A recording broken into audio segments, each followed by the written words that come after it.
Bom dia, queridos, graça e paz do Senhor. Hoje é domingo, dia do Senhor. E hoje é dia 26 de fevereiro. Estamos estudando com você no celular a lição número 9 da nossa revista Palavra e Vida. E é uma alegria muito grande poder chegar até a sua casa, trazendo mais um estudo da Palavra de Deus. Hoje nós estamos estudando o capítulo 10 da Carta aos Romanos. E o tema da nossa lição é o zelo que ignora. No capítulo 10, Paulo continua a discussão do capítulo 9, falando do profundo desejo que tinha em seu coração de que os judeus fossem salvos, desejo esse que se convertia em oração pelos da sua etnia. O termo coração não era usado como hoje, somente para as emoções, mas sim para falar da totalidade da pessoa. É como se Paulo dissesse: eu desejo com todo o meu ser e com todo o que sou, que os judeus sejam salvos. Romanos 10, 1. Ao se expor dessa maneira, como esse tipo de fala, Paulo nos ensina o modo como devemos anunciar nossa fé, com palavras temperadas com sal e moderação, pois não devemos impor nossa fé, mas mostrar a razão de crermos. Colossenses 4, 6. Então vamos à nossa lição. O primeiro momento da nossa lição: zelo e esforço. O apóstolo afirma que os israelitas eram zelosos por Deus, porém, seu zelo não estava em conformidade com a revelação de Deus. Paulo era um zelo sem conhecimento. O termo que melhor define zelo sem conhecimento é fanatismo. Assim como vemos hoje, muito fanatismo em diversas religiões e pouca fé em Jesus Cristo, o que importa. O próprio Paulo havia praticado tal fanatismo quando perseguia a igreja, Atos 7, 54 a 60. Esse tipo de zelo, de fato, era e é muito perigoso, porque ignora a justiça de Deus e tenta promover sua própria justiça. Em outras palavras, a erro de Israel consistia em substituir a justiça de Deus, fundamentada na graça, a fim de estabelecer sua própria justiça. Esse tipo de pensamento carrega consigo pelo menos dois problemas. O primeiro é pensar que Deus nos deve. O segundo é nos acharmos melhores que outros seres humanos, causando assim distorções em nossos relacionamentos, tanto com Deus como com o próximo. Romanos 10, 2 e 3. Ainda sobre o tema da justiça que procede de Deus, Paulo faz uma afirmação muito forte, ao afirmar que o fim da lei é Cristo. Mas o que Paulo deseja alcançar com essa afirmação é a compreensão de que Jesus é o fim do legalismo. O ser humano não está mais em uma relação de credor e devedor com Deus. Nós não estamos em um relacionamento com o divino baseado no medo. 1 João 4, 18. Jesus inaugurou um novo tempo em que nós estamos em paz com Deus, por meio de Jesus. novo e vivo caminho para Deus. Hebreus 10, 19 a 22.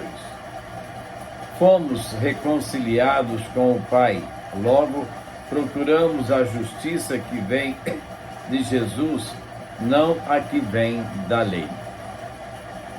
Os que procuram a justiça que vem da lei precisam ficar atentos. Paulo citou Moisés em Levítico 18:5, ao falar que o homem que pratica a lei viverá por ela. Esse texto diz ser necessário obedecer a todos os mandamentos para conseguir achar vida por meio deles. Ninguém, entretanto, conseguiu tamanha façanha, pois pelo simples fato de sermos humanos e imperfeitos, jamais conseguiremos satisfazer a justiça e alcançar a santidade de Deus por nosso próprio esforço. Mas aquele que busca a justiça que vem da fé, reconhece que não precisamos mais escalar para chegarmos às alturas, nem mergulhar nas profundezas para alcançarmos Jesus, pois ele já veio e cumpriu sua missão, e assim temos livre acesso a seu trono de graça. Jesus, a palavra encarnada, não está distante de nós. É isso, está bem pertinho. Ele mesmo diz: eu estarei com vocês todos os dias, até a consumação dos tempos. Mateus 28, 20. Segundo momento, Jesus é o Senhor. Os versículos 9 e 10 nos ensinam a forma como devemos confessar nossa fé. O ser humano precisa reconhecer Jesus como Senhor. O termo Senhor é a tradução da palavra Kyrios, que era usada em pelo menos dois contextos entre os gentios e um entre os judeus. Entre os gentios, a palavra era usada como um dos títulos do imperador romano ou em referência a algum deus. Por exemplo, Kyrios, Sarapis, significa Senhor, Sarapis. Já entre os israelitas, Kyrios é a tradução grega do termo hebraico Adonai, que significa Senhor. Logo, confessar Jesus como Kyrios é reconhecer quem de fato é Senhor sobre as nações, Jesus e não o imperador. Reconhecer que Jesus é Deus entre nós. Crer na ressurreição também era e é uma atitude fundamental para a fé cristã. Paulo chega a dizer que se não cremos na ressurreição, nossa fé é vã. 1 Coríntios 15, 14. Porque se negarmos a ressurreição física de Jesus, caímos em duas emboscadas. A primeira é se não crermos na ressurreição de Jesus, também não acreditamos em nossa ressurreição e, com isso, recusamos nossa esperança última, que é ressuscitar para sermos glorificados.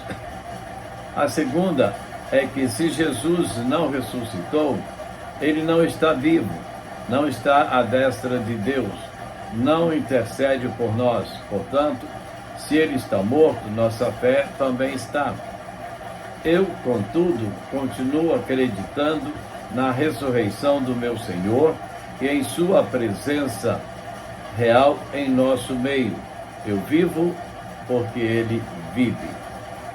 Contudo, a pessoa que crê em seu coração deve dar mais um passo e confessar com os lábios, ou seja, dar testemunho público de sua fé diante do próximo. O discípulo de Jesus deve declarar sua fé por meio de suas relações, como já foi dito, sempre de maneira amável e respeitosa. Terceiro momento da nossa lição. A salvação é para todos. Nos versículos 11 a 13, Paulo conclui o argumento citando dois textos do Antigo Testamento, Isaías 29:16 e também aqui lá na frente, Juízes 2:32, a fim de ratificar que tanto israelitas como gentios estavam na mesma posição diante de Deus, pois não há diferença entre judeus e gentios, Romanos 10:12, pois tanto um como o outro, para serem salvos, precisavam crer e, como consequência de fé, confessar publicamente a Jesus. Não há limites étnicos para a promessa, pois ela alcança todas as famílias da terra. Gênesis 12:13.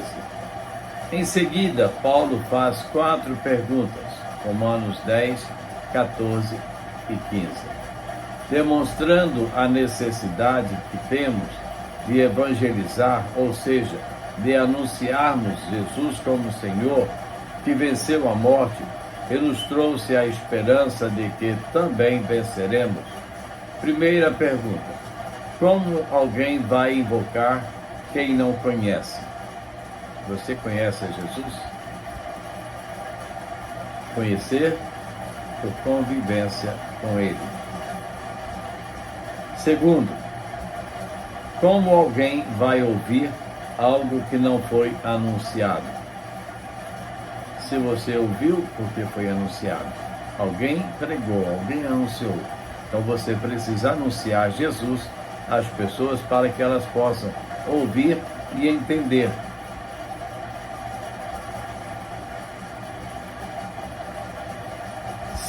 E terceira pergunta: como alguém vai ouvir se não há pregador?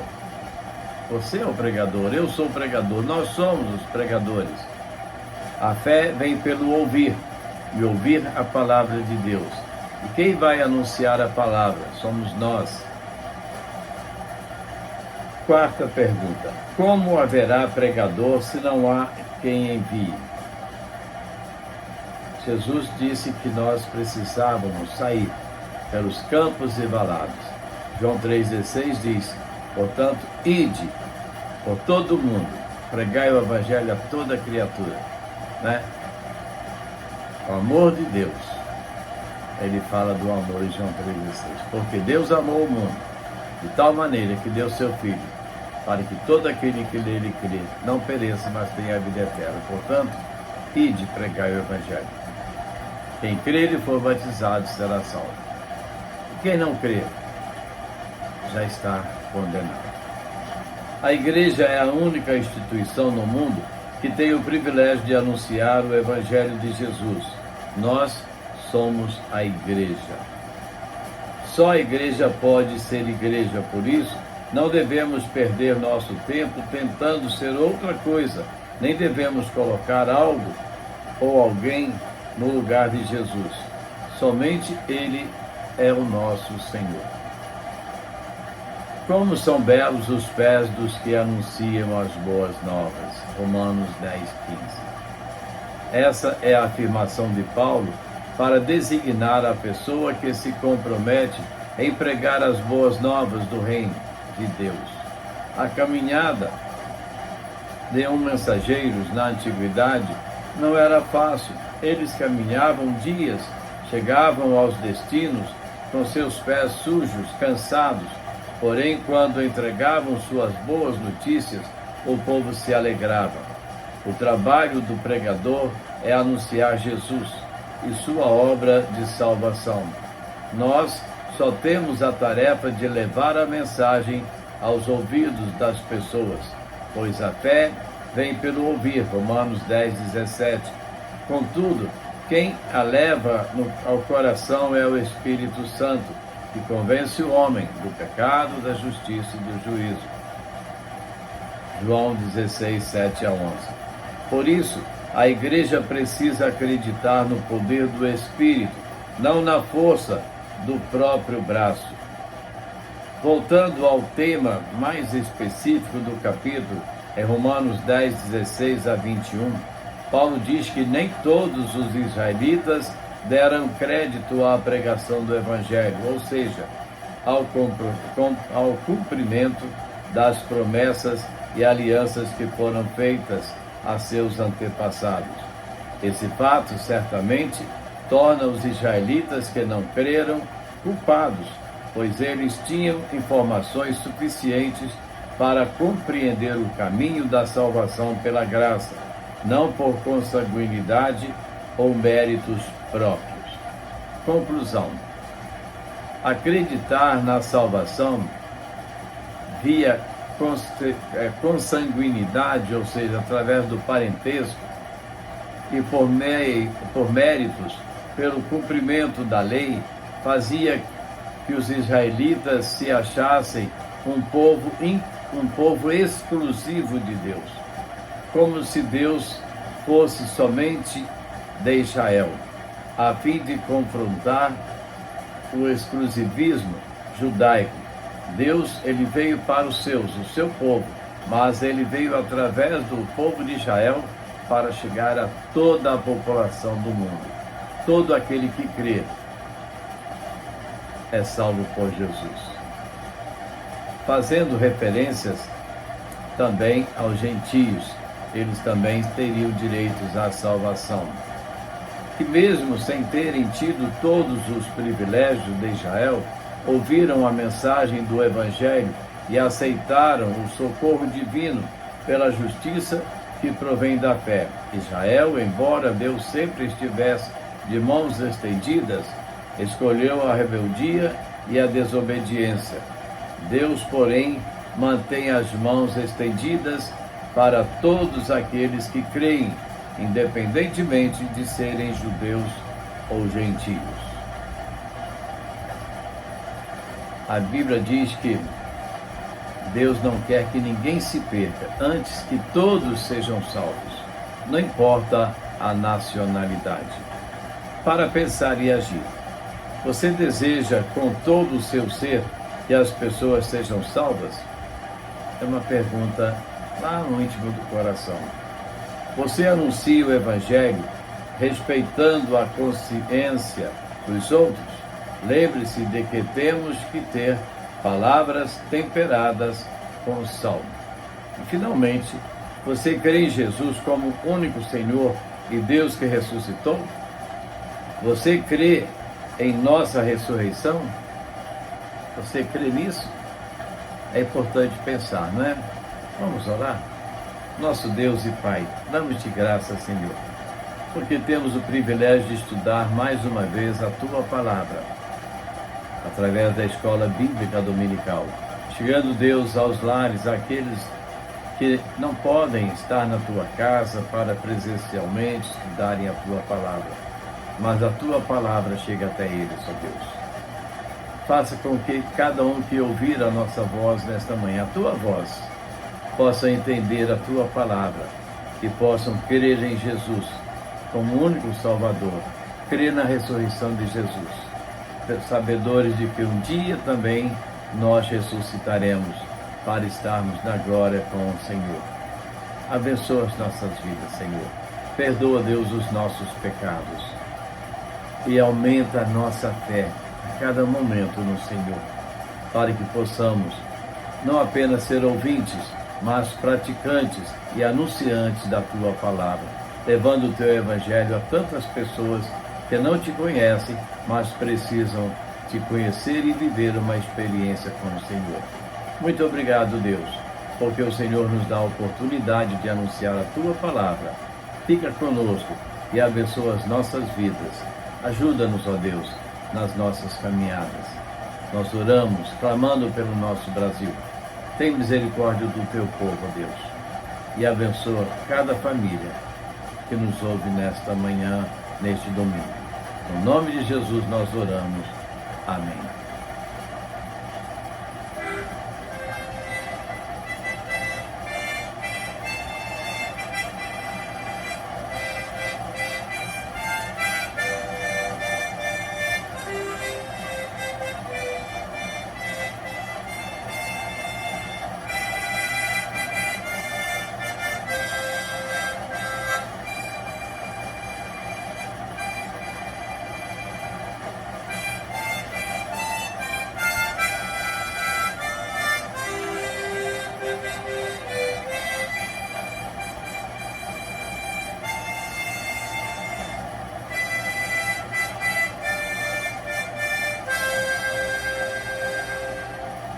Se você já está salvo por Cristo Jesus, dize-o em cada lugar. Anuncie esse evangelho de salvação a outras pessoas, seus familiares, seus amigos, seus vizinhos, companheiros de trabalho, companheiros de classe, na escola, na faculdade, onde você estiver. Com teu testemunho e com a tua voz, anuncia Jesus, a única esperança de salvação. E assim, meus queridos, estamos chegando ao final de mais uma EBD com você no seu lar. Tenha um dia de paz, um domingo de alegria junto com a sua família. Aproveite cada momento e não se esqueça, logo mais às 19h30 estaremos ali na PIB, encerrando hoje a série de conferência, uma conferência especial para a igreja, para você que puder ir até ali, ou então numa igreja mais perto da sua casa. Mas vá, esteja em comunhão com os salvos por Jesus Cristo. Participe do culto de adoração ao Senhor, um culto de celebração ao único que é digno da nossa adoração. A todos, um bom dia de muita paz e até amanhã, quando estaremos de volta com a nossa devocional com você no seu lar, no seu trabalho. Amém? Que Deus nos abençoe a todos.